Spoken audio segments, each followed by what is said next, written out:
allegiance to the flag of the United States of America and to the republic for which it stands, one nation, under God, indivisible, with liberty and justice for all.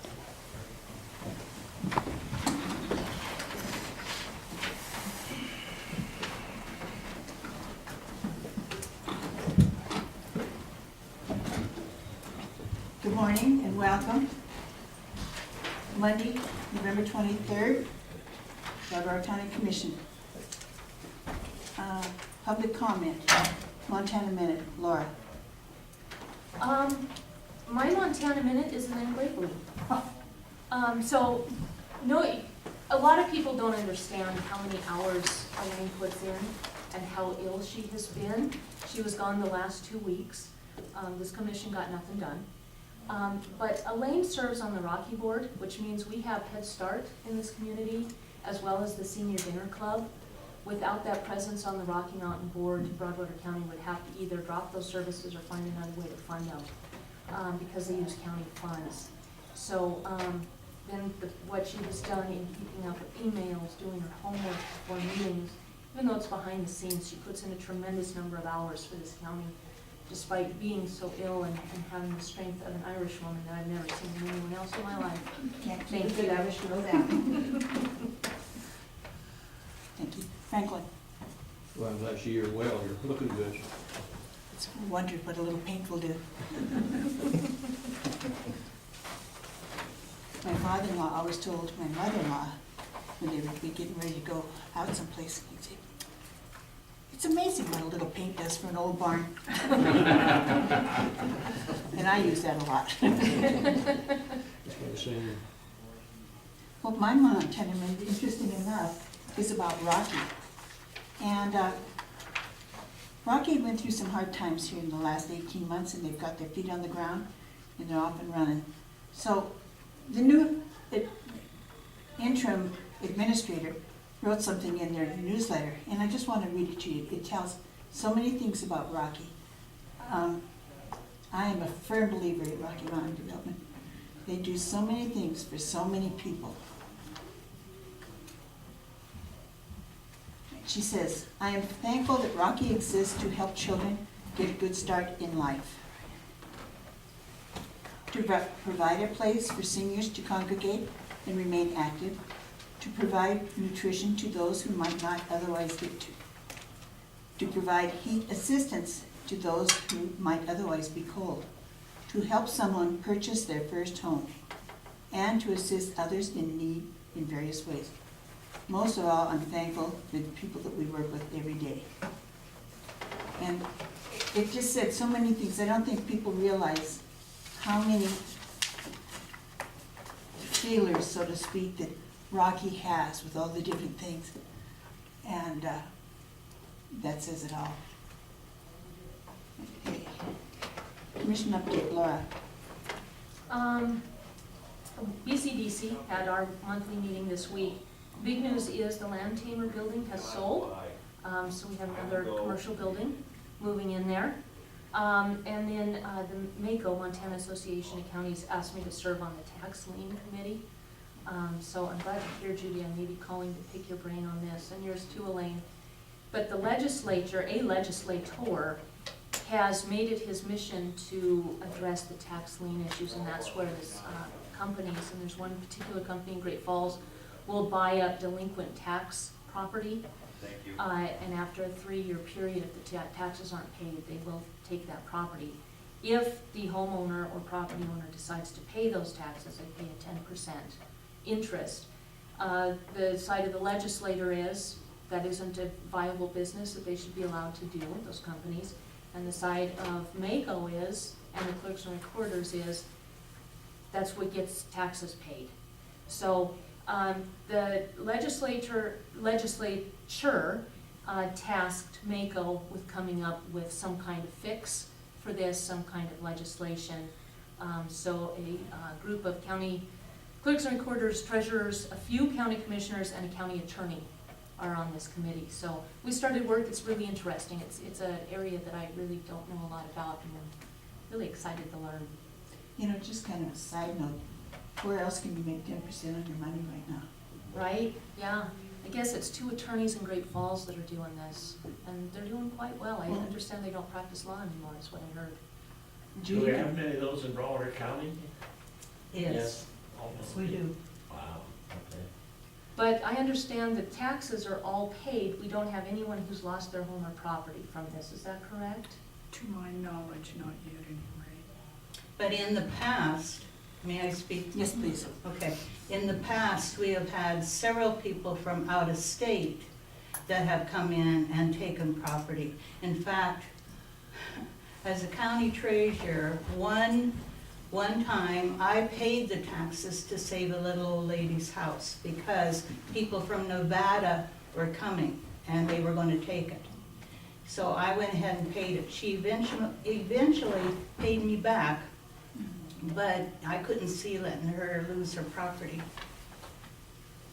So, yeah. And there's lots of groups around it, that's all they do, that's where they make their living. That's their business. And like I said, where else can you make 10% of your money? I don't think Bill's Bank would let us do 10%. Franklin, Health board meeting and LEPC meeting last week. and what went on there? Well, the usual, Mike has got a lot of things planned, the RDS coordinator. And he has a review each time of the different ones that are represented at the meeting. Thank you. I have not attended any community meetings other than I've been to Rocky. The rest of the time's been with doctors, so. We're gonna make one quick change in the agenda and for COS review. Come on up, Jim. Thank you. As you know, my name is Jim Adrian, and I'm here for Reese and Associates. And this is a COS review for your approval. And it's actually a family transfer, and it's actually from Jack Pastman to his wife, Ellen Lytle. Okay, it's out of his tract, 21 acres, and there's a 4-acre piece that they're looking to do a family transfer on. The easement is a private easement, so there's no issues there in terms of that, and at this time, they're not looking for any exceptions for any kind of facilities or anything like that. So, And where is this located? you know, I wasn't actually, the legal description is right here, but actually I didn't work on this one. This one was actually Christopher and Dan Reese that did this one. I mostly worked for Bill. But the legal description's right there, and there's actually a detail of the easement and stuff too right there, so. What did you say? It's in the Winston area. It's on the very north end of Broadwater County. Claysville. Okay. I move that we support the Pascavan family transfer. I'll second. It's been moved and seconded that we support the Pascavan family transfer. All in favor say aye. Aye. Opposed, the same. Motion carried. You didn't bring a sheet for us to sign up. Nicole's got all the plots and the milers and everything, I was told, so I think that's all She'll good. get it to us. Yeah. So, You want that back? you can have that for Nicole and saying that's what it's, this is the one that we're doing, so. Okay. Thank you very much for your time. Thanks, Thank Jim. you. Keep looking and the clock's going.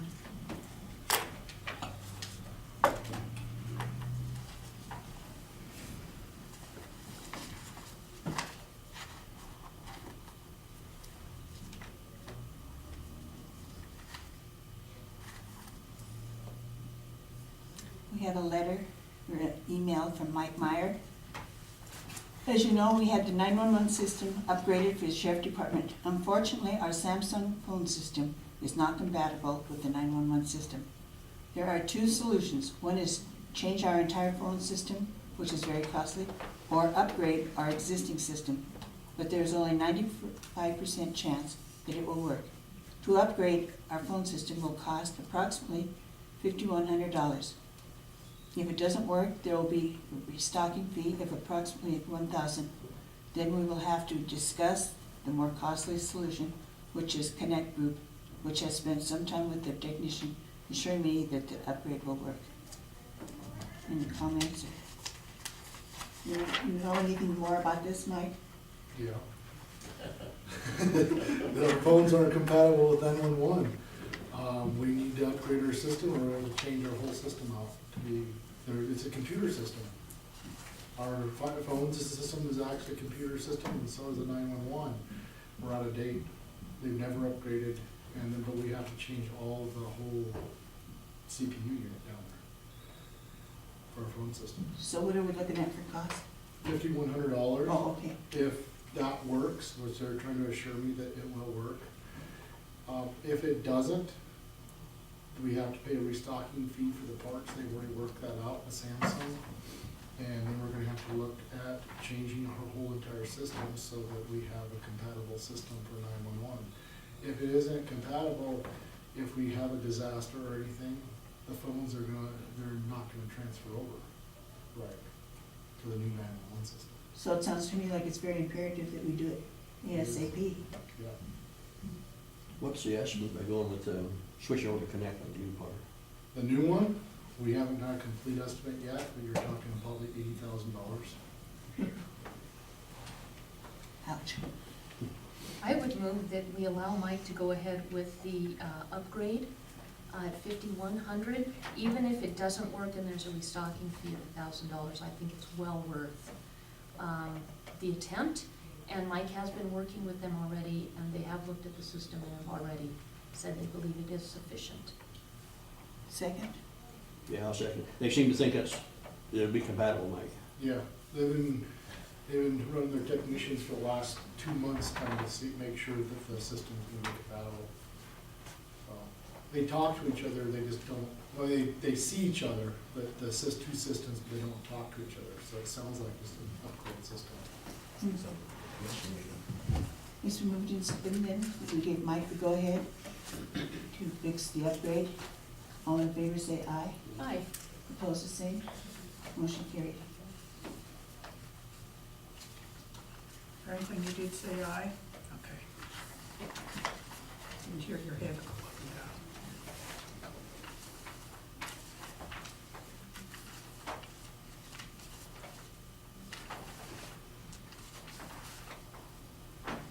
I am dry. Could somebody else read this, because I'm gonna get coughing. Yeah. Charlie Camelito, he is our gentleman who is contracted to work for the county on our TV. There's a couple of issues that we have that he just wanted to let us know about and also get our permission on. One is there was a Northwestern Energy letter sent to us about a month ago, and I didn't know what it meant. Brought it to a commission meeting, and we agreed to go ahead and just ask Charlie with his expertise. Basically, he said, don't worry about it, but it did prompt him to start looking at some of our issues with some of our channels. Northwestern Energy wants to put in a tower next to our channels 10 and 12, which could hurt our reception. So if anybody is having issues with that, what you just need to do is reset your antenna, and you should be able to pick up not only the new channels, CBS, ABC, also PBS now, and 10 and 12. PBS has been coming in, but some people have been having trouble with that. And then also, Charlie wanted to know if we wanted to get rid of our encoder. It's not needed. And the price that he can get from Libby County is $6,500. And if we would like to go ahead and sell it to Libby Video Club, actually, for $6,500. We just need to have a vote and take care of that. Is it any good to us? No, according to Charlie, it's not something we're using or that we need. Everything is done from the upgrade that he provided a couple of years ago.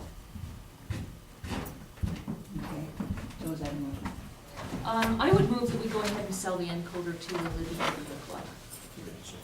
It's moved and seconded, then we sell the encoder to the Libby Club. All in favor say aye. Aye. Opposed the same. Motion carried. Aaron, my dear, Hello. how are you? Good, how are you? Welcome here. Thank you. I've been out for a couple of weeks, so tell me what's going on with the insurance from you guys' point. We're just waiting for your guys' decision Okay, on the hours, and then we can finalize that language in the contract. contract and get it to you. We did send some drafts of what the language would look like from, the attorney.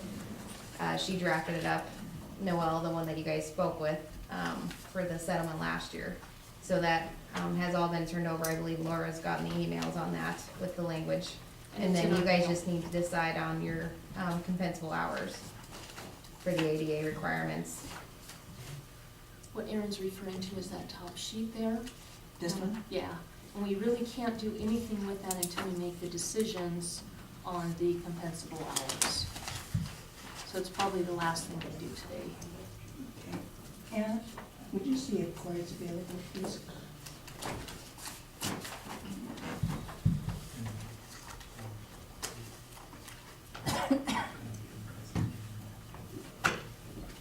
And Elaine, for this next discussion, I need 20 copies, Okay. if you want to let everyone know that they're up here and can have a copy.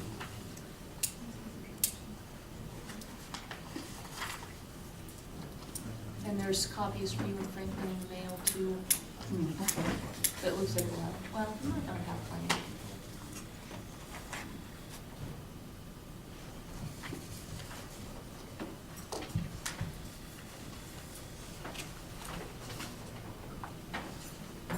Was he available?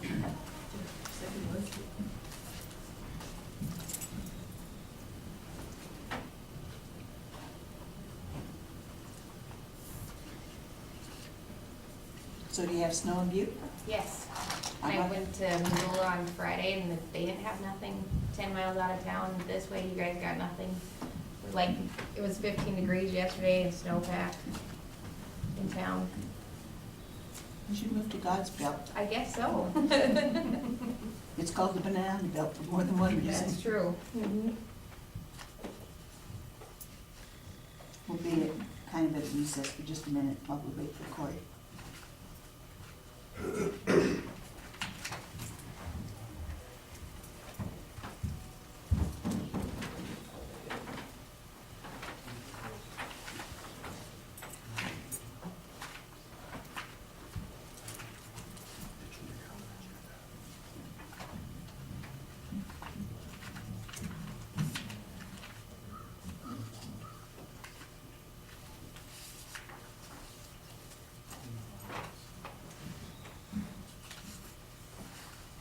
Debbie, is there anything you can tell us about this?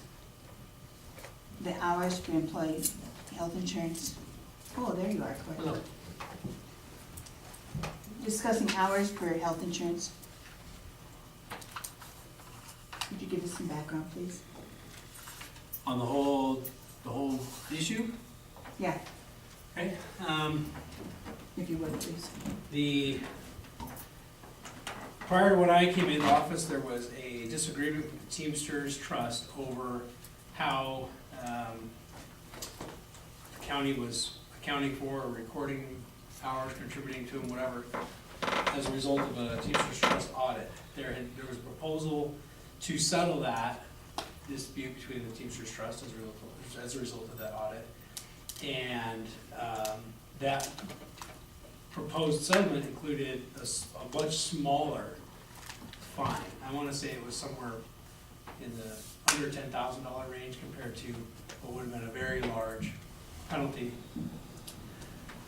But there were other things that needed to be done.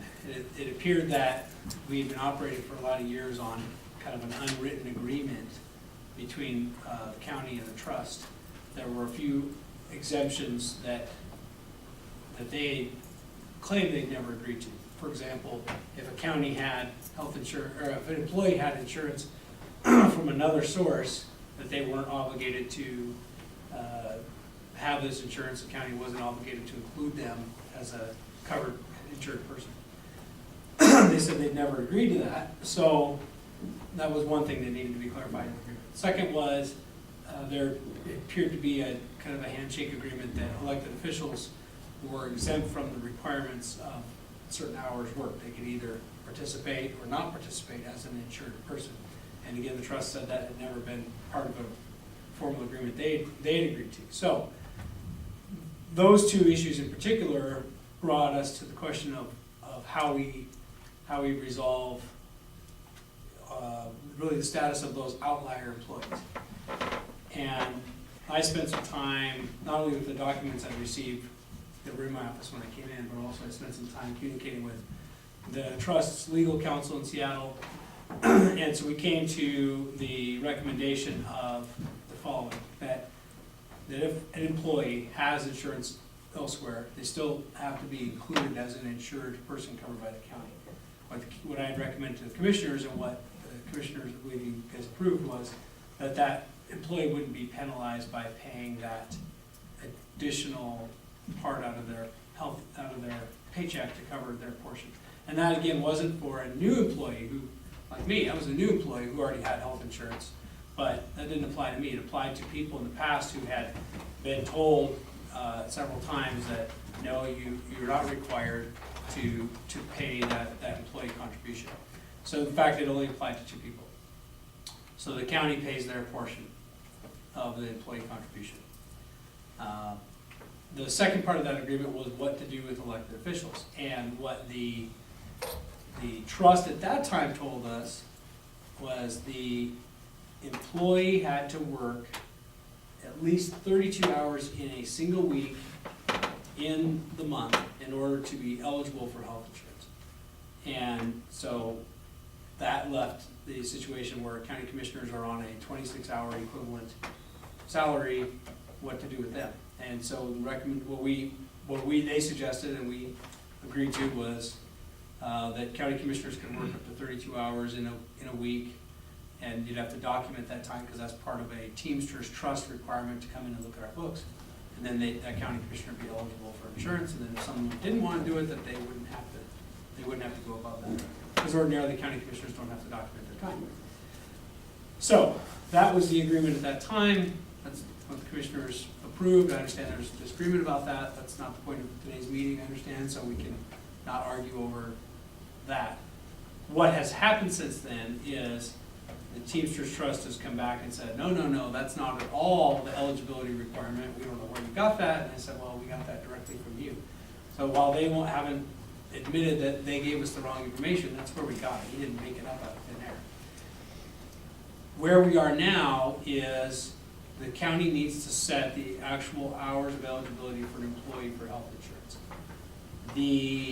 Under the Federal Affordable Care Act, an employee who works 120 hours, or actually does 120 compensable hours in a month, has to be paid by the employer. So that means somebody works 110 hours and then they do 10 hours of sick leave or vacation or something, that's still 10 compensable hours that makes them eligible for health insurance that month. That's the lowest number that the county would be allowed to. I mean, we couldn't say 150 hours or something. We couldn't go above that to say you have to be 130, 140, 150, whatever. We have to cover somebody at 120 hours, which is about 30 hours a week. Now, the county and any employer can choose to go lower than that if they want to foot that additional bill of not only that you'd be paying in more, but that you also would have more employees eligible. The Teamsters Trust says that they do not want us to go down to 80 hours a month. Because you go down to 80 hours a month, now you're into employees that work 20 hours a week. And they're definitely in the half-time employee category. That is, there's a lot of reasons for that. I mean, number one, it's a cost issue for them and for us. Number two, I think in the big picture, unions view it as a way to potentially it threatens their membership over the long term. I guess I'll leave it at that. Just in terms of studying employment trends at one time, I think it undermines their membership, which I don't really care. I'm not here to promote union membership, but we're in that agreement, so we need to stick with it. So those are our sideboards, somewhere between over 80, so 81 to 120 is where the county needs to set that hourly requirement for health insurance. And that's in a month. That's not focusing on a specific week. And so that's where we are today. County needs to set that. If that's combined with an opinion I gave you 2 weeks ago about county commissioner salaries, and I'm totally, I mean, I'm the one that gave you the bad legal advice in January. The county commissioners should not have a set salary of 2/3 time, and then they can work additional above that. It's contrary to how county commissioner salaries are set. I, new lawyer in this job, did an inadequate job of researching it, and I'm just telling you that it needs to change, that you made that decision based on what I told you, which was not accurate. So what I'm telling you now, and I've confirmed this with more research and and obviously Mako, is that salary is a set amount, and 3 commissioners receive an equal amount of hours and pay, et cetera. And it's either, the rate is already set, it's set by the county compensation board. The question for the commissioner is whether that's a full-time or a part-time, and if it's a part-time, at what level. And right now, you're currently set at 26 hours a week as your commissioner salary. That adds up to about 104 hours a month. So if the commissioners want to make themselves eligible for health insurance, then that health insurance hourly requirement for a month needs to be 104 hours or fewer in order to make you eligible. But it wouldn't be just eligible, it'd be mandatory. You couldn't opt in, opt out. Per, not state law, but per the agreement with the Teamsters Trust. If you decide to set that hourly rate above 104, commissioners wouldn't be eligible for health insurance. Mako has a health insurance plan for part-time county commissioners that you could avail yourselves of. Otherwise, you'd have to go out in the market or whatever other sources there are. I don't know anything about the financial impact of what that would look like for other county employees or the county budget in terms of where you put that hourly threshold. But I'm sure others here have that information. Is that enough background? That helped, thank you. Debbie and Dad? There's a spreadsheet here if anybody wants to have something to look at. This is quite complicated, and just having a follow along is probably going to help. I made 20 copies. Should be, that's a little shy. We can get more copies, or you guys can share.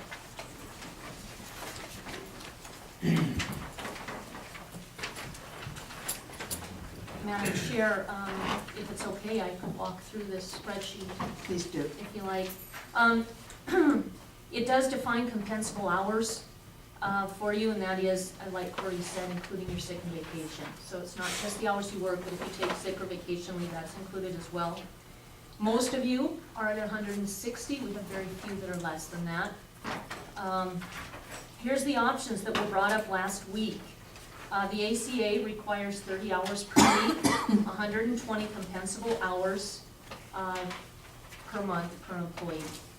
And at that point, you are covered by health insurance. Broadwater County covers all employees who work 32 hours currently. With the new personnel policies following the ACA, with the new CBA, it would be reduced to at least 30 to comply with the ACA. The other option brought forward by Commissioner Salifka was 20 hours per week, 80 hours per month, and this would be a half-time employee. The additional cost to bring on the current half-time employees we have to the county annually would be upwards of $90,000. The other option was 100 hours a week. That's 25 hours per week of work. It says a month. 100 hours per month. That's the compensable hours, and then 25 hours per week. And that would be an additional cost to bring on those employees to the county of about $65,000. The issue is a couple of things. There's a permissive mill levy. Citizens have to vote on all mill levies except for permissible. Permissible mill levies can be imposed by district court in answer to a lawsuit, or if they can be the health insurance permissive levy. Debbie does a formula worksheet every year for the budget. It includes how many people are being covered by health insurance, what the health insurance cost is, and then the Department of Revenue gives us how many mills we have for the permissive mill levy. So that's what pays for employees' health insurance, is the permissive mill levy, and then we have one connected with the floating mills as well. So, with increasing the number of employees, that permissive mill levy would probably go up for our citizens, which results in higher property taxes. Moving on to other options to cover the additional costs for the remainder of this year and possibly next year. One would be finding additional mills within the floating mills. That's the general fund and some of the other departments. We would probably need to take perhaps a percentage of their operating to help pay for this. Or we could use PILT. We use PILT for capital expenditures, investments in the county, unforeseen emergencies.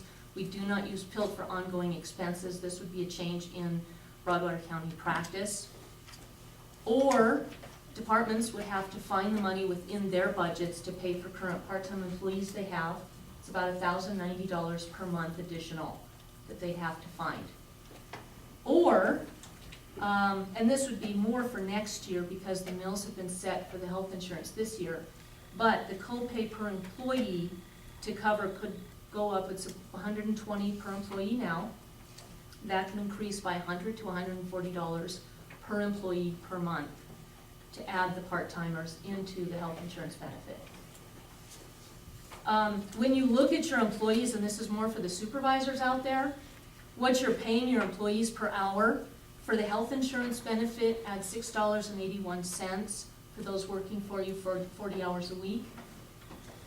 For those working for you 32 hours a week, you are paying them an additional $8.52 per hour for the health insurance benefit. If you take that down to the 25 hours per week, it's an additional pay per hour of $10.54. And for a 24-hour per week employee half-time, they're getting an additional per hour of $13.63. This is all played out in last week's commission meeting, where you can find that on YouTube, is at the bottom of the page. Can you explain what you mean by that hourly consideration? I guess I'm not following your reasoning on that. Debbie, would you help me out on that? This comes from a formula that comes from the state in setting prevailing wages. And it takes the benefit of what the county pays for our health insurance and breaks it down into an hourly equivalent. I have to report this for prevailing wages to the state area. And basically what it does is that $1,090 that the county pays is divided by the hours a week that a person works. And the less they work, the more the county pays towards that benefit. The more we work, the less they pay. So if we were to take and have to pay that $1,090 out of our pockets, we would need the equivalent of pay raises to maintain and pay for that $1,000.90, these additional monies to help offset the cost out of our pockets. So it's kind of a hidden benefit, like our paid vacation and sick, that we get that's given to us on county dollar that we don't have to pay out of our own take-home pay.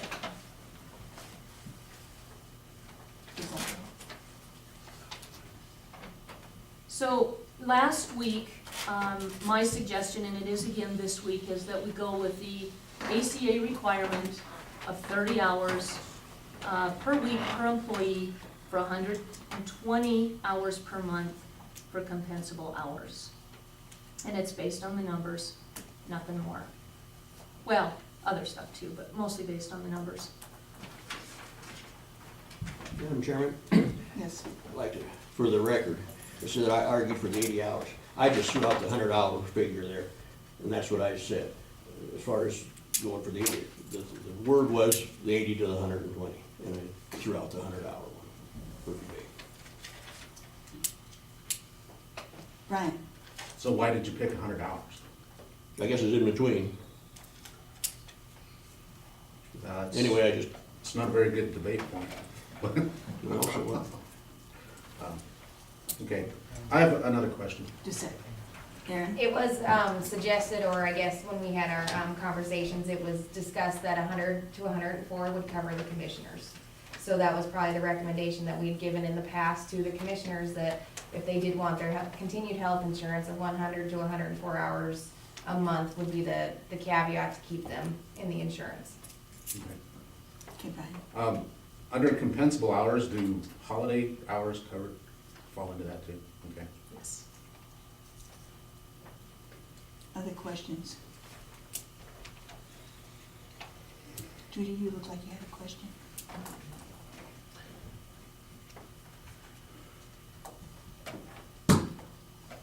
Want to add more? No, I think it's pretty clear. I honestly don't know why we would consider going lower unless we just like spending money, which for the record, I don't. Based on that, I would suggest that when there seems to be no comment, so I'm going to move that we set the compensable hours for Broadwater County employees at 120 per month, which is 30 hours per week to receive the health insurance benefit. Now, I have a question to Cory. Do we all have to be working the same amount of hours? We all being you three commissioners? Right. Yes, that was that memo that it's really a separate decision from this, but that memo that I had given you guys 2 weeks ago, which said that we need to correct the other issue, which is commissioners need to be set at that part-time level, whatever it is, and that's what you all need to be compensated at. And whether you're all working the same number of hours is a different issue. As an elected official, you're compensated for that even if you work more or less than that. But yeah, that does need to happen, and that needs to be a separate decision. But I do have a question on the motion. I guess there hasn't been a second, so I'll wait till if there's gonna be a second. I have no problem with 120, I don't care if it's 100 or Is that a 120. second? Is that a second? Okay. Maybe Aaron would want to speak to this, or are you still recommending that it's retroactive to the beginning of the year? Yeah, I believe that that's what the trust attorneys were recommending, is that it's retroactive to January 1st due to the fact that there was confusion in picking up people and dropping people mid-year at the 32 hours a week, or whether or not it would have been the 128 hours a month for coverage, so that in the future audit that you guys don't get penalized for those possible errors that occurred, or possible confusions around whether or not people were eligible for insurance or not. So that would be my suggestion, that motion would be retroactive to January 1st. Otherwise, I mean, we can end up paying a penalty that's an additional cost anyway off of an audit, so. Madam Chair, I'm not going to amend my motion. I would like to address the two separately if we could. Just the first motion, and we can have subsequent motions and discussions. We keep it simple. Okay, would you state your motion? I I don't move, think we should go back retroactive to the first of the year. I think the farthest I'd say go back would be maybe to the fiscal year of July, but I'm against going back. I don't even want to go back that far. Aaron, comments on that? Nope, that it's your guys' decisions. Cory? I don't know all the details in terms of if there's been. can I just ask for a timeout for a second? Can we finish the first motion and then move into a discussion on the second? Yes. Okay, state your motion. I move that we set the compensable hours for employees working for Broadwater County at 120 a month, 30 a week, to receive the health insurance benefit. Okay, and Franklin, second. That's the one I seconded. Right. It's been moved and seconded then that we set the hours at 120 hours per month, 30 hours a week to qualify. All in favor say aye. Aye. Opposed, the same. Motion carried. Now we can start on the second. Thank you very much. Now, which part do you want to hit? There's in the mail, there to your left is the email from the Teamsters attorney. And it kind of shows the one you just flipped over is the email that kind of gives us what they're looking for from us. This? Mm-hmm. Yep, and that'll be incorporated in the CBA.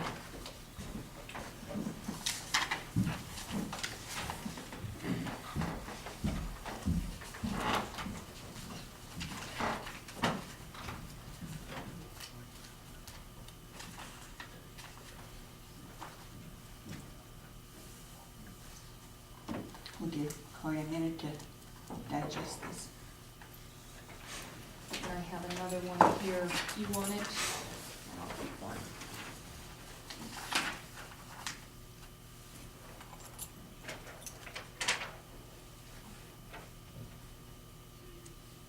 the one from Sean? I believe so. Does that have the retroactive date in there or not?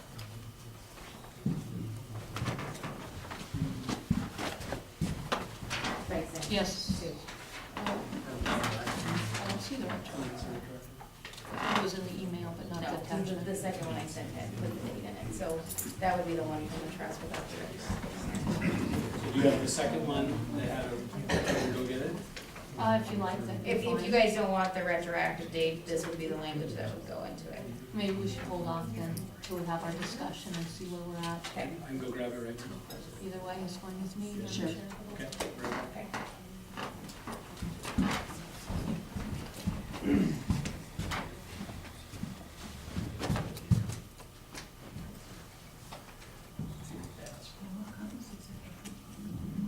That'll be the next discussion, is, we'll have to decide.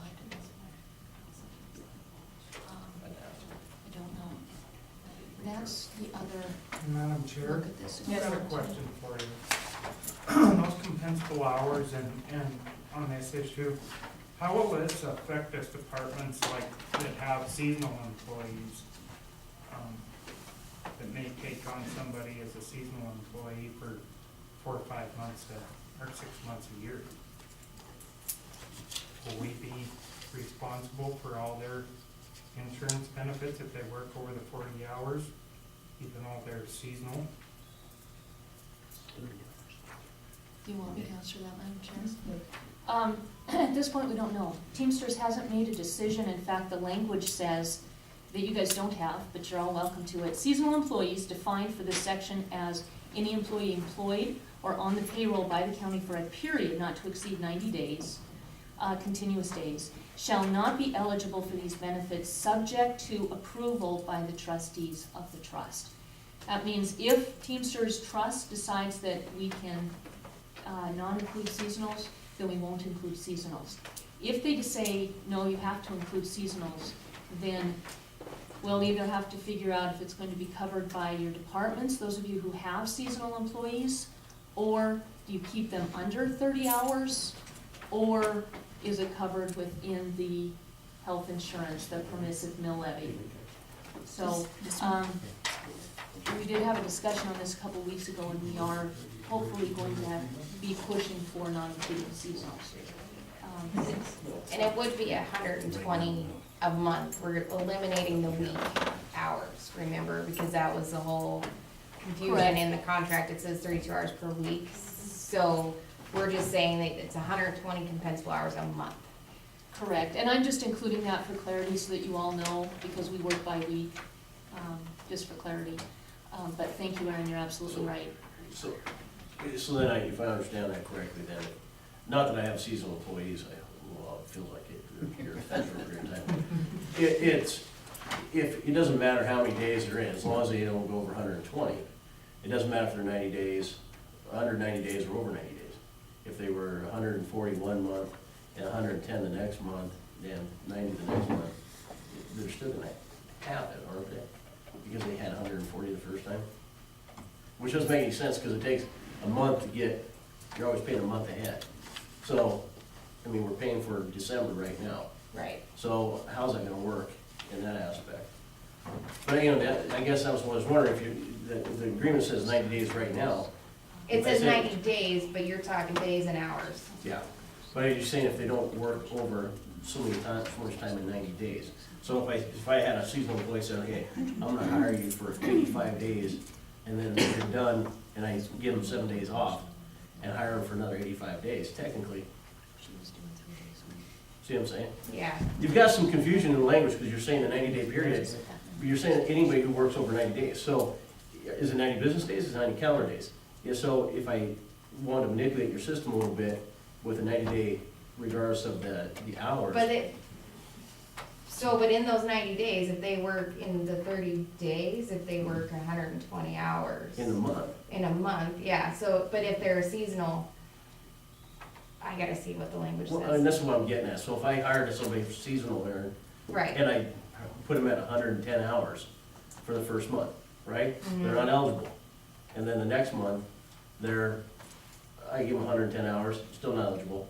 the next month I give them 160, and when I terminate their contract at 85 days, there's, even though they worked 160 hours, their contract ends, they're not eligible because they're not gonna be working towards that the next time. You see what I'm saying? Right. So I think you need to clarify in your language what, you know, because if I wanted to be, for lack of better words, an ass, I could, you know, and Can I really do one con- right now and say, I've been emailing you guys this language, why didn't you ask these questions before today so I could add answers for you? I didn't think about it. Okay, just checking. I'll jump in there, I'm the one Okay. that brought the question up, so. Right, I haven't seen this wording, so. sure. And I am one that is affected by seasonal employees. Okay. Yeah, and I think Corey might have a little more answer to that when he returns, but Seasonal employees doesn't really work for me, I know. so I'm just. They don't work for you at all, so. No, you know, they're just short-term employees. Yes. But Yeah, rollover detention's very seasonal. if that is the case, Monthly. say that is the case, say Scott, he's got somebody, I mean, I got a seasonal employee too, but if that is the case where they work over 100 or over 120 per month, is it gonna be up to the department to come up with the extra funds to, cause I can curb mine, I mean, I can put mine, say, you know, you're only working, you know, 2.5 days a week here, so.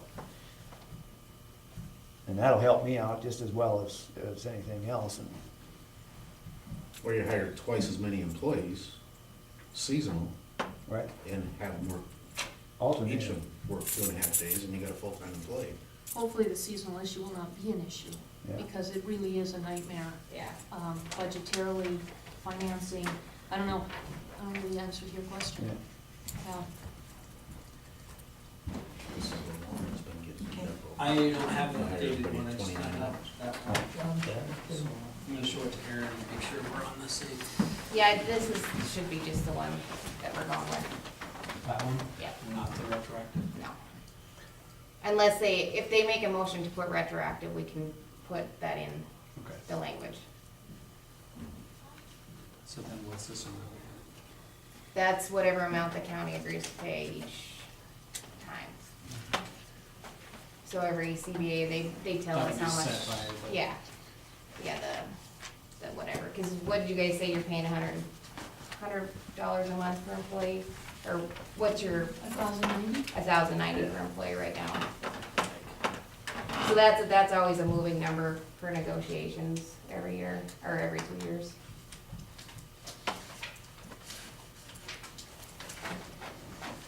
Or do you want to add something? Madam Chairman, I make a motion that this does not go back retroactive. One thing, we're talking about trying to save money, so that would save quite a bit. And the other thing, it should be up to Aaron, I suppose, to serve it. Here we are, December, you might say. What if this took effect as of January 1, 2016?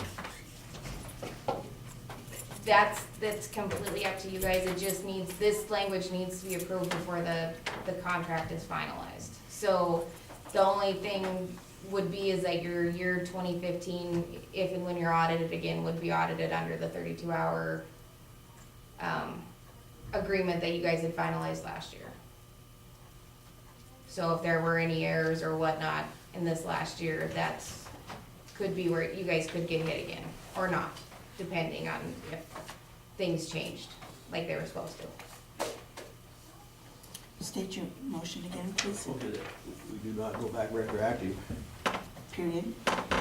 Or are you saying that? Can I have that in the motion that, like I said, started as of January 1? And I take would- the chance if there was any, Right, I would think Miss- so, because right now your hours that you work for November would be your December coverage. So if you wanted it to start on January 1st, you'd want your hours in December to hit the 120 mark, correct? to hit it. So that's what I would say is, to start in January 1, you'd want this to be approved for, the hours would start in December 1st for your January coverage. So, Motion retroactive. as I was to put it all down in the motion, I guess I'll try to rephrase it the right way, that it is will not be retroactive and will start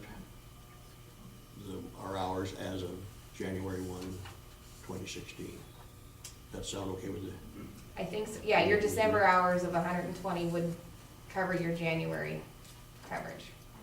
That okay with you, Troy? Okay. Second? With discussion, I will second the motion. No discussion? I have some. Okay. I'm not sure what any of the discussions were between Noel Dworsky and either Corey or Carla. But what I do know is this. There was an audit on the county, and Debbie, I'm gonna ask you to fill in some blanks for me too here. So, there was an audit, and the initial fine on Broadwater County was $160,000. Debbie spent weeks combing through each of those, and the reason for those fines was people who were working 32 hours in a week, in a month, we were being told had to be covered by the health insurance. So this 32 hours per week came from somewhere. It came from the audit that Teamsters did on Broadwater County.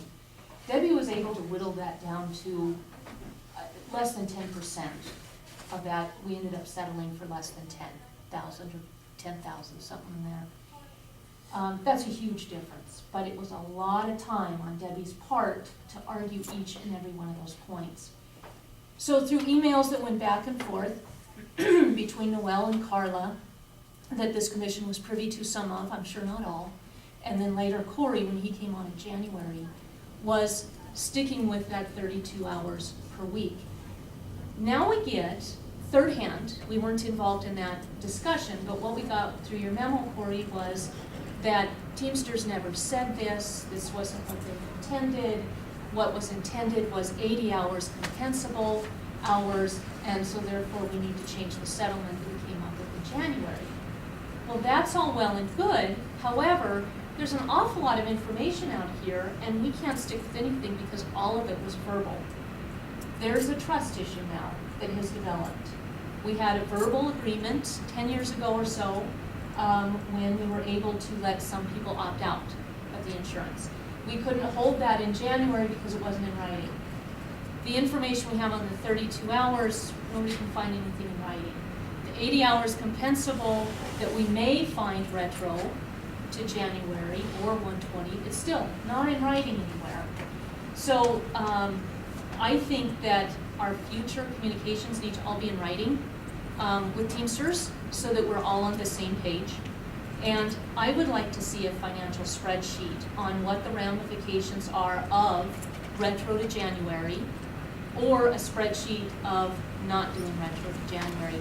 But I see if we vote to go retro to January or July 1st, that with this 120 compensable hours, I see this county getting slapped with a big fine. And I think it's a bad way to go, and I want to see a financial sheet before making that decision.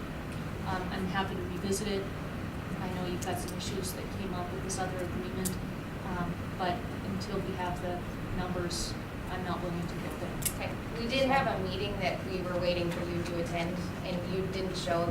I brought the insurance guy with me, and we were here, and we couldn't get a hold of you that day, but we'd set up the meeting prior to that. So I think that might be where you're probably out of the loop a little.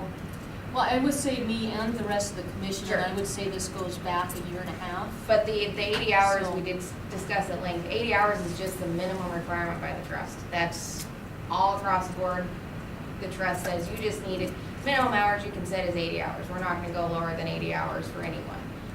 The ACA is the one telling you that you have to set it at 120, the new term. So that's why we gave you between 80 and 120. The 32-hour language is the language that was written in the contract for ages. Right, and that- it was good practice, the ACA changes that, and that's fine. Yeah. We've now adopted the ACA requirements, that's Right. also fine. Thing is regardless, I would have still asked for the numbers, the Sure. black and white, the ink on paper.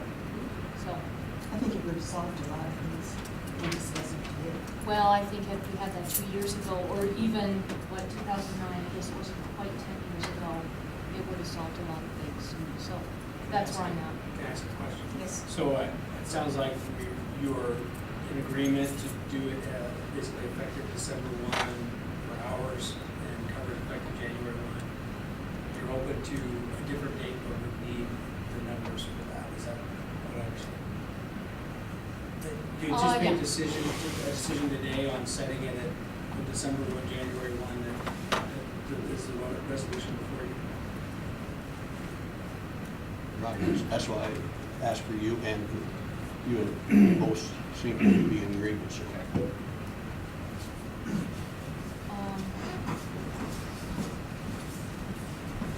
Yeah. I'm not sure about the January 1, because it's now November. I don't think there's anybody caught in losing December's coverage, but I just want to be sure before we set January 1, we don't have somebody out for a month, looking for insurance coverage for 1 month.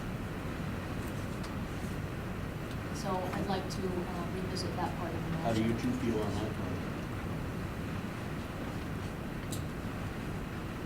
Are you suggesting set it effective December 1? Mhm. So you. Since what- it's now November, and November pays for December. Right, and it's end of November, so if somebody, what you're doing is increasing the hourly, you're increasing the overall requirement. So no one's gonna have time in the rest of November to work those additional hours to. By increasing it and making it effective December 1, you're more likely to cut somebody out of the month coverage than if you do what's written on the tip. They're already gonna have coverage for December. They what? They're already gonna have coverage for December. Yeah, they've either got it or they don't have it. And we have it. Through the end of this work, Okay. or I guess Monday is the last day. Okay, so I can go with January 1 then. So, Is that the vote? So you're gonna go with December 1 hour, the 120 in December to January? yes, I believe that was the motion. Would you state your motion again, please, Michael? Thank you. Pretty soon, I have a completely new step, that we do not go back retroactive, and that the new contract hours will start as of January 1, 2016. I thought you just said no. Coverage will start January 1. The new hours will start December 1st, 2015. Okay, and then okay, the new coverage will hours start be- The December coverage will be 1. January. And then, okay. Any other comments or discussion? Okay, it's been moved and seconded then that we do not do retro, and we do January 1. All in favor, say aye. Aye. Opposed, the same. Motion carried. Does that work? And I did verify with Debbie that the 10th was okay with her. That's still the case? All right, thanks.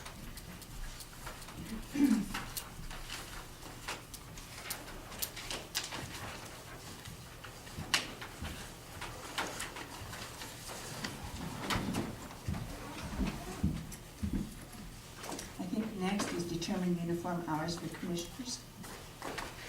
And there's a handout for this too, for anybody who's interested, another 20 or so copies.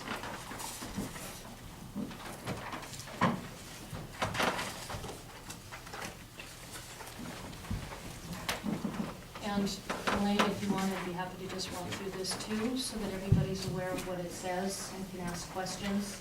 I'll wait till everybody has a copy. Yeah, please.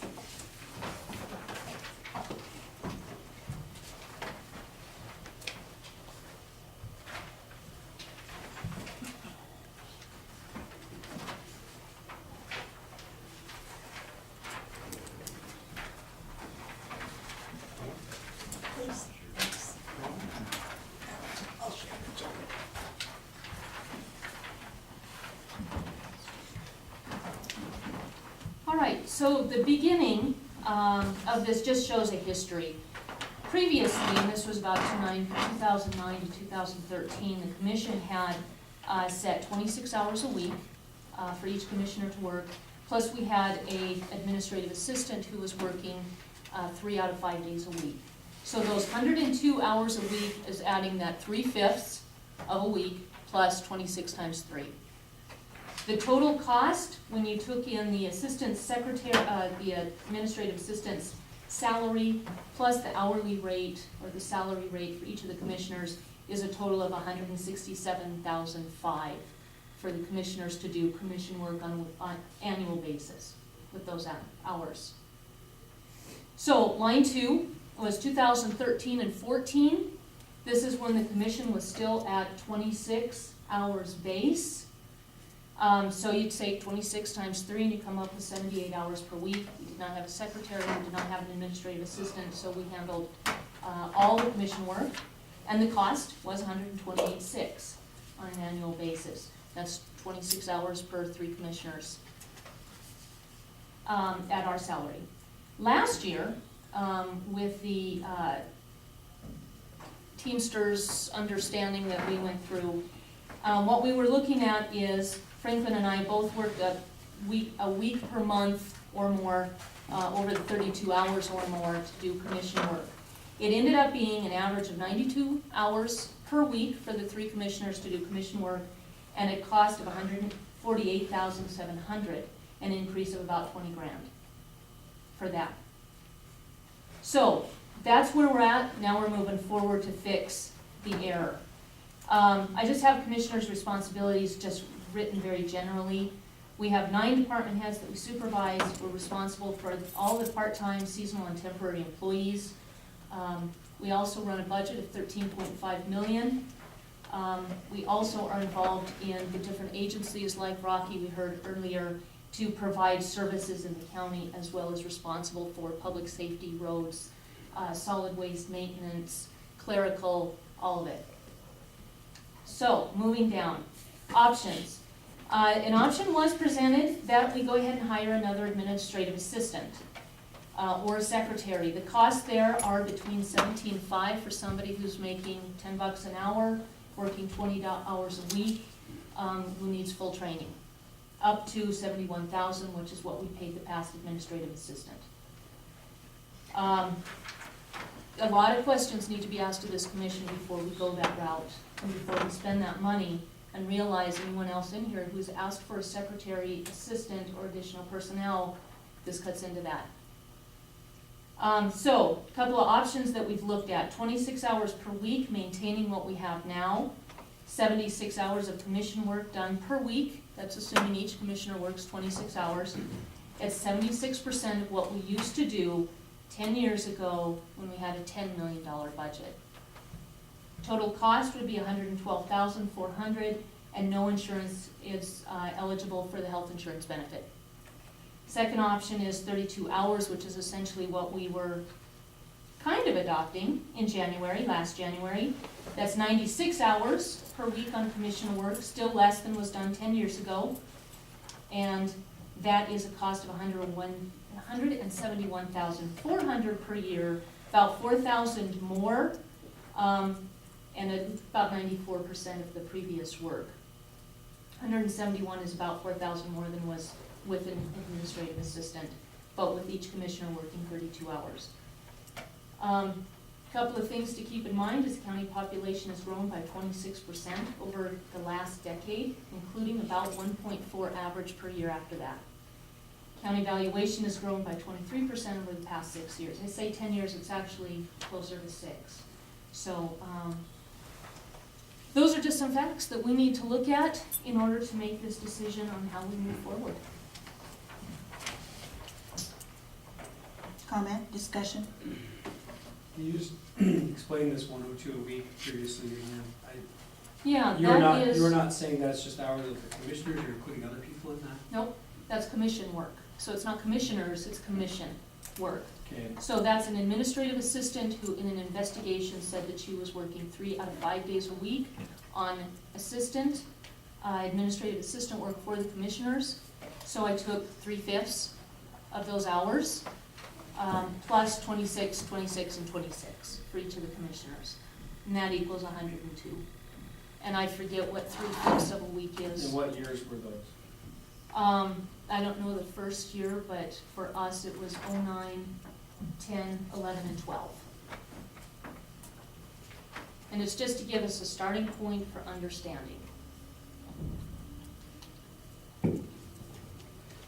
So right now you have Ann doing, under that view, you have Ann doing commission work. No, No, I am working for the clerk and recorder. And that's part of your formal duties is the minutes from this meeting? Yes. And then who does the agendas? Who do your agendas? Tammy. well, Elaine and I, and then she types them up and sends them to the newspaper. If you wanna take in administrative, Well, I'm just asking if that's it's what we did maybe duties 2 to previously. 3 hours a week. Yeah, Tammy puts in maybe 15 minutes every Monday on the agendas. Most of the legals are for finances, which falls under your department anyway. If she has to do an additional legal for us, it's maybe another 15 minutes. She's got templates, it's a matter of changing the dates and times.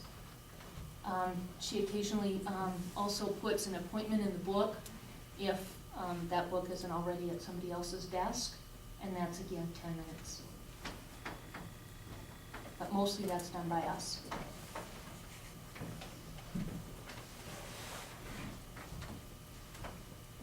Yes, Do I understand correctly, down below where it says 32 hours, if we want our commissioners to have health insurance, that needs to be 30 hours a week, 30 or above. based on Yeah. what was decided today? Yep, and we could figure that out for 30. And if you don't do 30, then you're not eligible for health insurance unless it's paid for separately. Correct. Yep.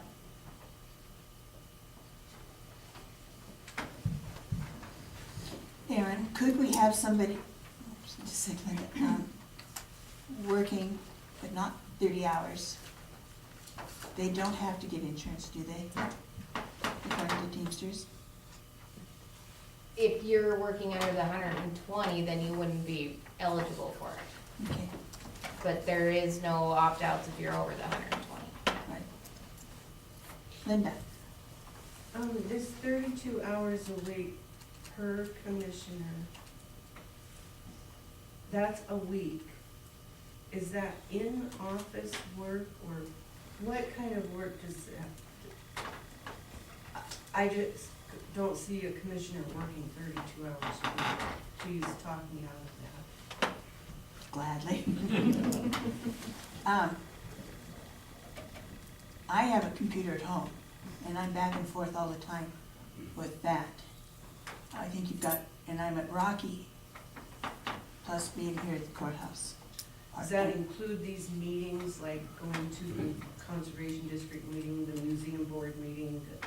Is that included in that? I would think it would be, wouldn't it, Cory? Yeah, all your work. Yeah. Also, there's an Attorney General opinion on elected officials are actually 24/7, 365 a year, because I get calls Sunday mornings, Sundays, I mean, Sure you do. all the time, you know, Sure. so. Dana? You know, just for a little input, I'm around, you know, I'm a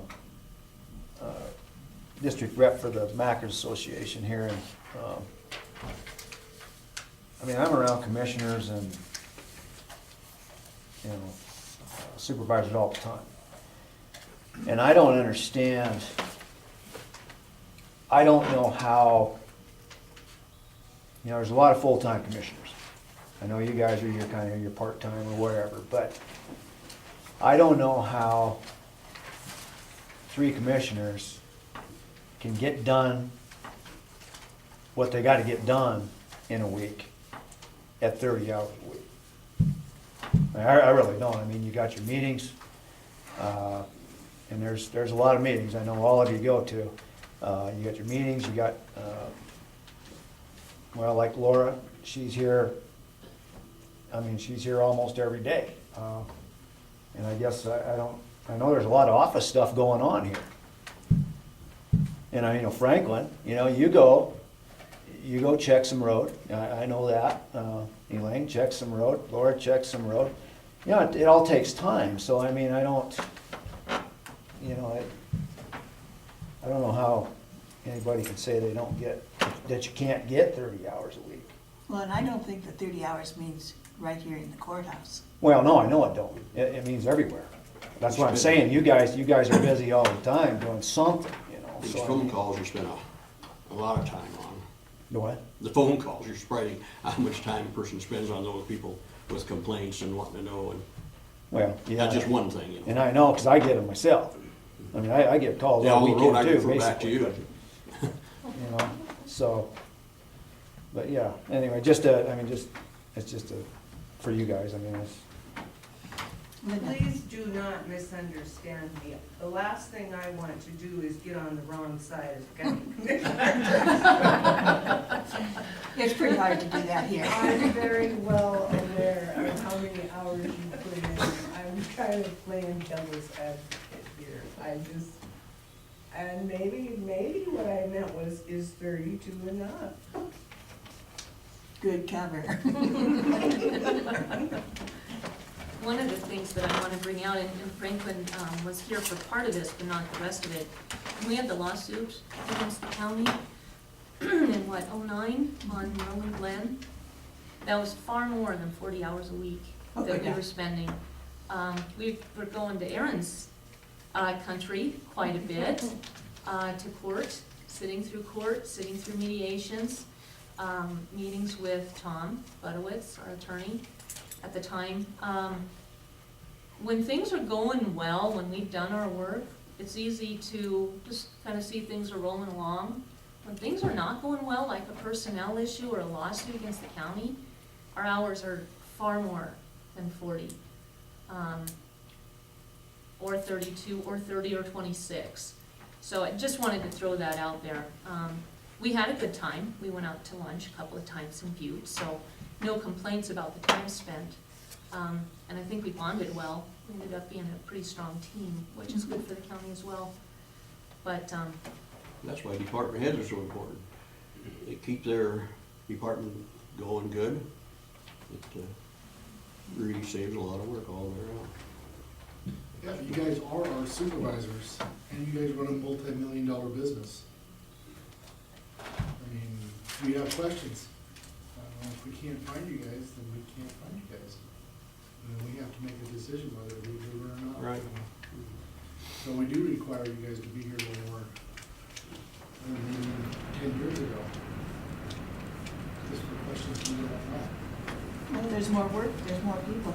Well, yeah, you guys are ultimately the last, you guys are ultimately responsible for everything. That's why the cell phones is taking care of a lot of that. Trying to get hold of somebody. But sometimes face-to-face is better. Okay. Any other comments?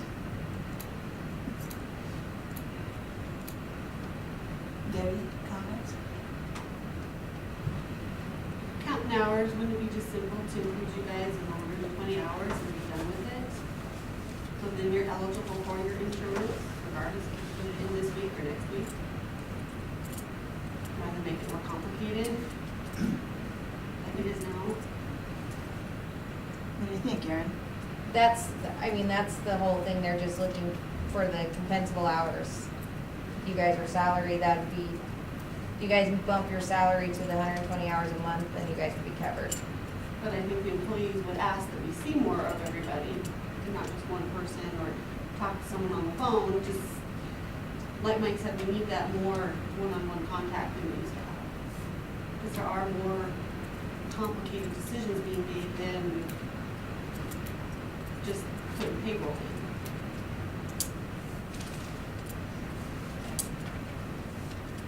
Other thoughts?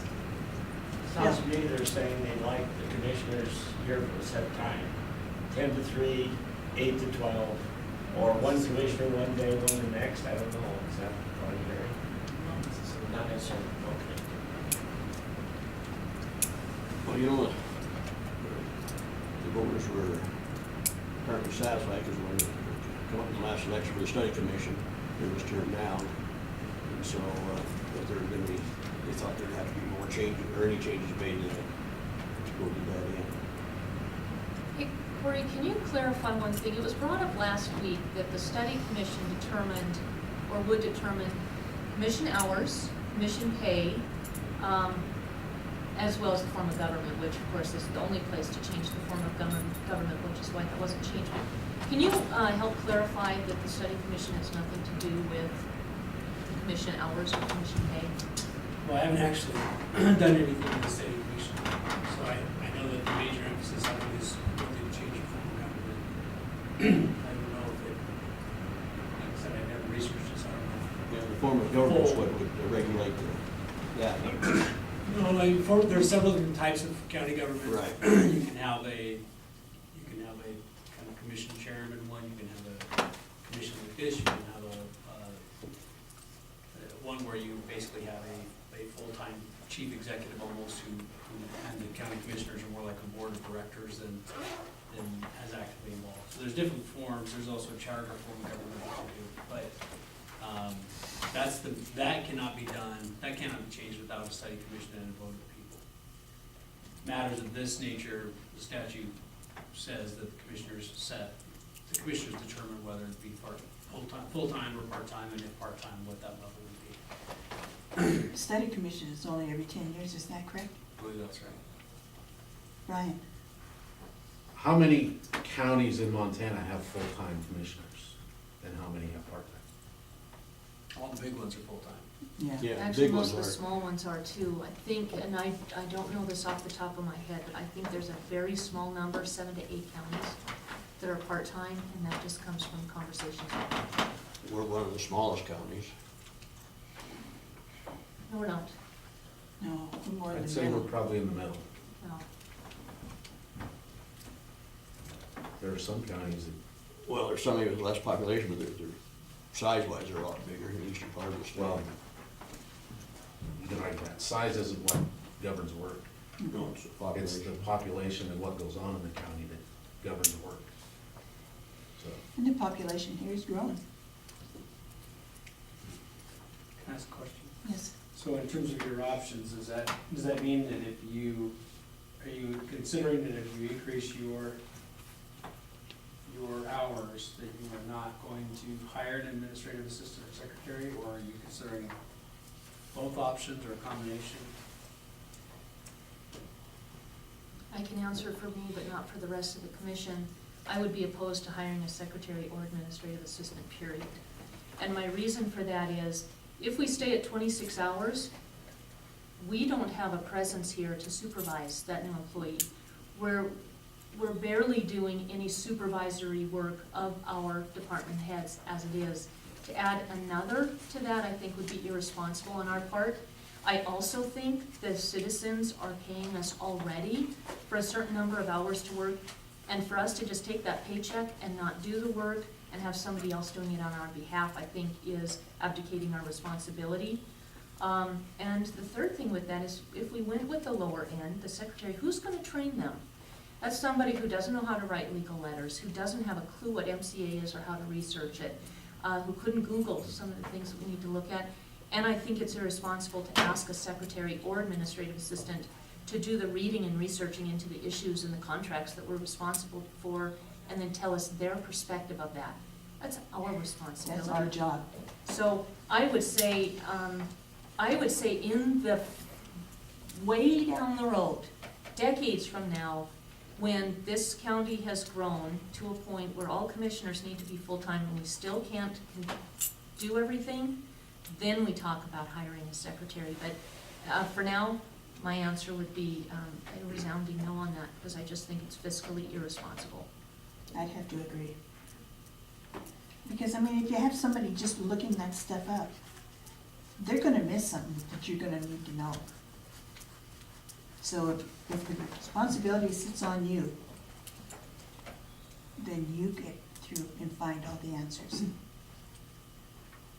You're gonna be paying them a whole lot more too. Yeah, you will.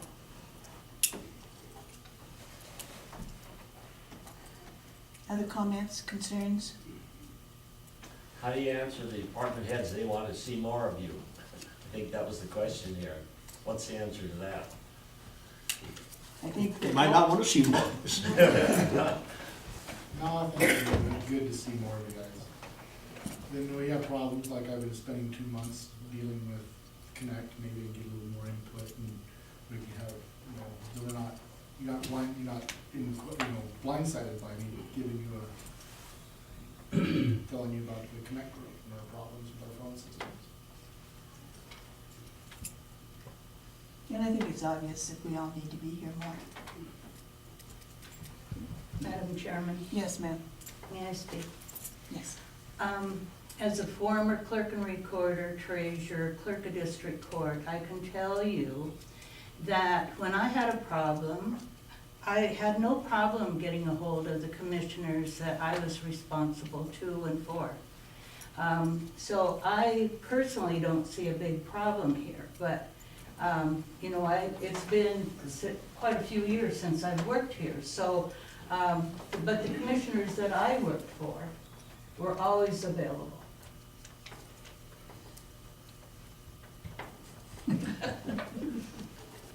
And I think we're all available.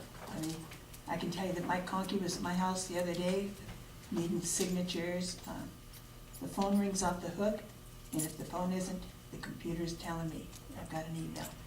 It needs help. Well, I'm sure that you are the same as former commissioners of this county. The people of this county elect you because we trust you. And in the past, we've trusted them too. So I'm sure that there is, that you'd be readily available if you're needed.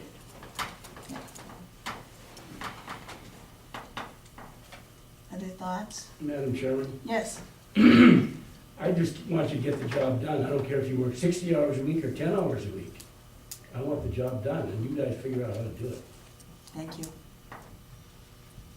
Anyone else?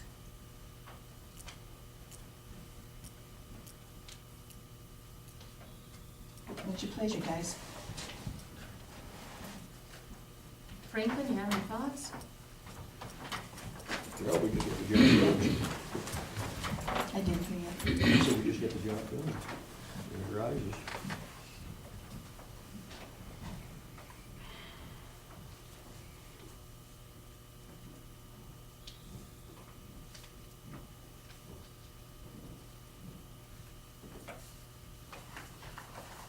Madam Chair, Ann Rouser. It looks to me like right now the issue is if you stay with the 26 hours per week, you are saying that you commissioners are not going to have insurance come the 1st of January. Is that correct? Yes. Okay. So the issue is, are you going to not have insurance, or are you going to raise your hours, your compensable hours, up to where you can get insurance? I think that's an easy answer. I think that's what Debbie said there just a while ago. It would be the simplest.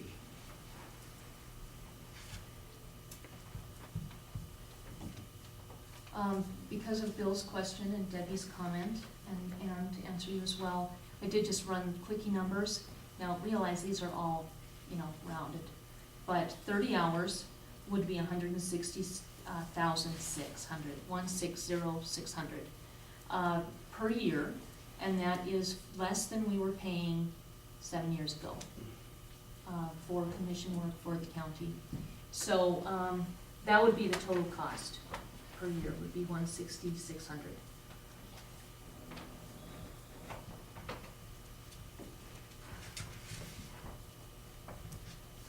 Well, and I think there's 2 commissioners that need the insurance.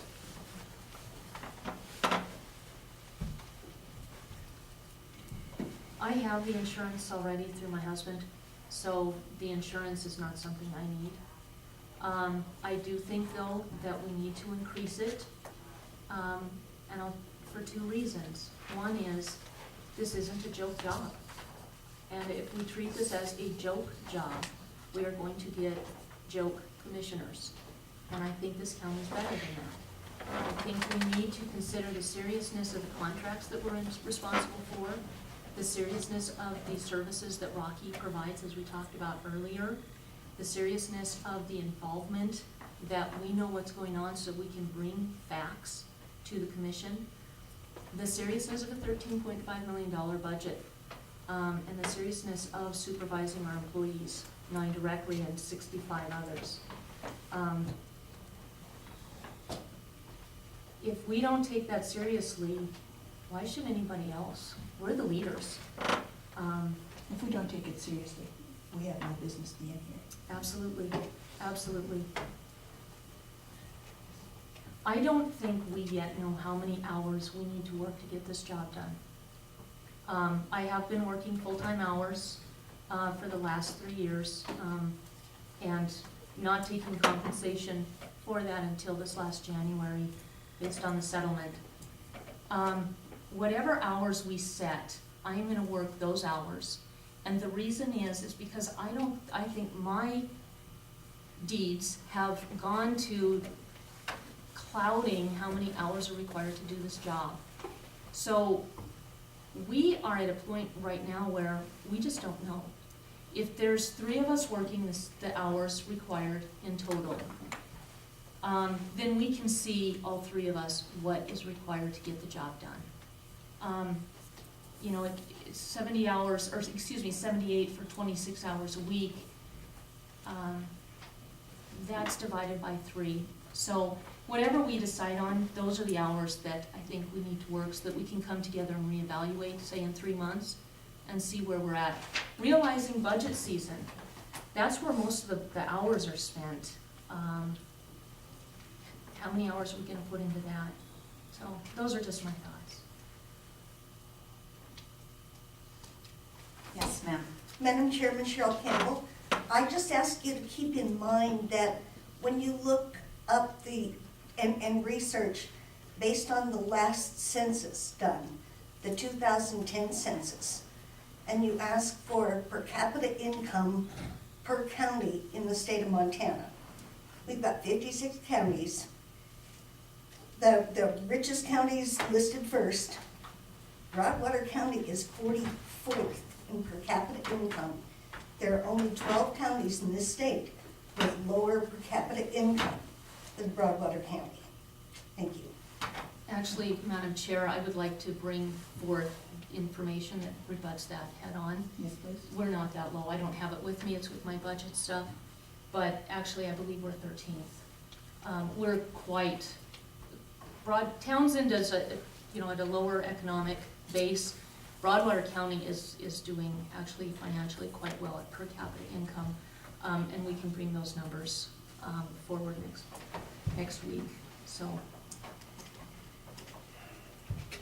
we also have some of the lowest taxes in the state.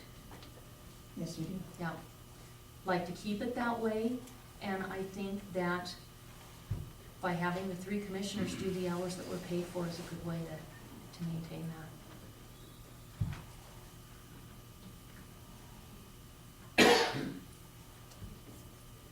So do you want to make a decision on this, guys, or do you want? I think we should make a decision. I don't think any one of the 3 of us wants to be the one to do it, though. Just stating the obvious. Kicking the can down the street. Yeah, and I think that's also irresponsible. Yes. Madam Chairman, Bill Updegrove, leadership of this county is critical to where we're going, and there'll be an election for another commissioner next fall.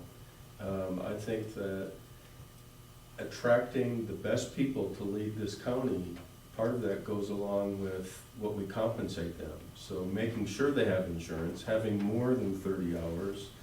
The 3 of you can best answer how many hours you work and what it takes, but let's make sure we're appropriately rewarding the leadership of this county to take us where we need to be in the future.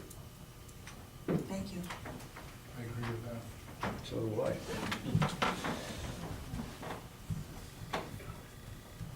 Then make a motion. Motion? Mm-hmm. I was gonna make a motion. Madam Chair, I will. Based on Bill's comments, I think I would like to move that we increase the commissioner's hours to 32 hours per week. That's the full-time now, the bottom full-time that we have for our employees in the county. And we revisit this not only in 4 months, but in 8 months after the budget is done, so that we can see how it's working and if we are getting the job done with 32 hours. Did you say 3 months or 4? 4 months and 8 months.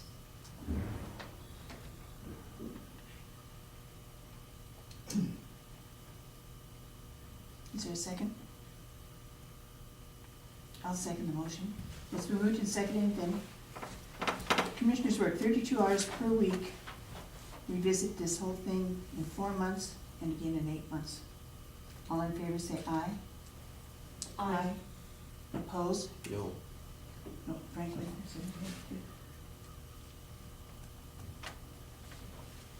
May I ask for a reason, Franklin? There's a pile of reasons, a lot of them from the constituents that have been talking to me for the last month. Take too long to even put it all out.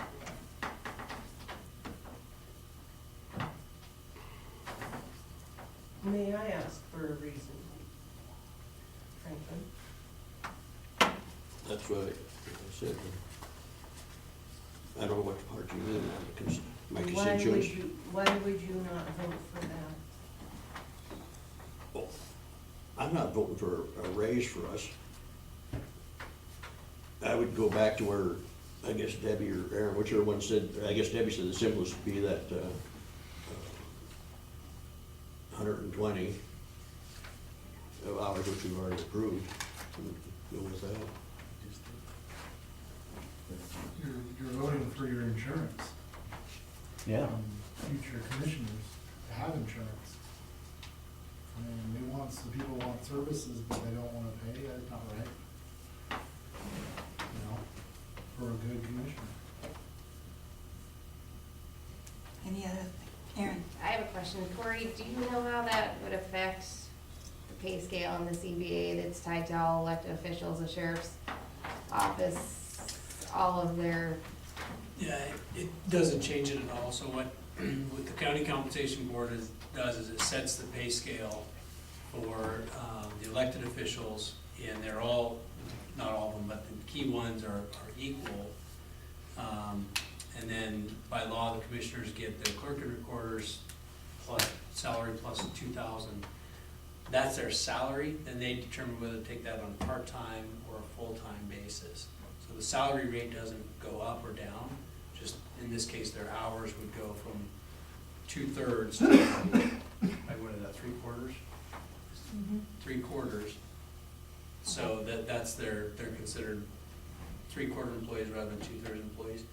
Their actual pay rate or pay scale doesn't change. okay, Does that answer that? yes. And that actually, I mean, basically all it is so adjusting the hours, so you can have insurance, or you can have insurance through the county, right? I mean, basically that's all this was. Yep. Because if you stayed at the 26, you wouldn't be eligible for insurance, is that right? Correct. Okay. I think it also increases expectations of your commissioners. And I think the citizens have a right to expect that. Well, I think I'd want some insurance, so. Anyway. Any other comments?